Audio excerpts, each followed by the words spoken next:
അയാൾ ഒന്നും മനസ്സിലാകാതെ അവിടെ തന്നെ നിന്നു. കൂട്ടത്തിൽ ഒരാൾ വിളിച്ചു പറഞ്ഞു, അയ്യോ പ്രേതം ഓടിക്കോ. പ്രേതമോ? എവിടെ?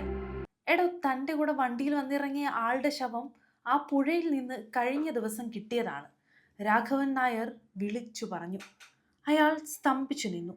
കണാരനെ പറ്റിയാണ് പറയുന്നത്. അയാളുടെ മുഖത്ത് വലിയ സംഭ്രമമൊന്നും ഉണ്ടായില്ല. ചാണ്ടി! പിന്നിൽ നിന്നുള്ള വിളിയിൽ അയാൾ തിരിഞ്ഞു. എന്റെ രൂപസാദൃശ്യം കണ്ടാണ് ഇവരൊക്കെ ഓടുന്നത്. കണാരന്റെ ഇരട്ട സഹോദരനാണ് ഞാനെന്ന് ഇവർക്കറിയില്ലല്ലോ. അയാൾ പൊട്ടിച്ചിരിച്ചു. കേറ്!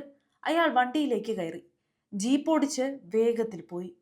കവലയിലെ ആളുകൾ ഭയത്തോടെ ആ ജീപ്പ് കടന്നു പോകുന്നത് നോക്കി നിന്നു. ജീപ്പ് ചെന്ന് നിന്നത് കാടിന് നടുവിലെ മനയിലാണ്. ഇരുട്ട് നേരത്തെ തന്നെ അവിടെ വീണു തുടങ്ങി. വണ്ടിയിൽ നിന്ന് ചാക്കുകെട്ടിൽ എന്തോ എടുത്തുകൊണ്ടവർ മനയ്ക്കുള്ളിലേക്ക് കയറിപ്പോയി. മഴ ആർത്തലച്ച് പെയ്യാൻ തുടങ്ങി. ഒപ്പം ഇടിയും മിന്നലും. അർദ്ധരാത്രിയോടടുത്ത് മനയിൽ നിന്നും വാതിൽ തുറന്നൊരാൾ പുറത്തേക്കിറങ്ങി. കയ്യിൽ ഒരു ചാക്കുകെട്ടുണ്ടായിരുന്നു. അയാൾ ജീപ്പെടുത്ത് വേഗത്തിൽ ഓടിച്ചുപോയി.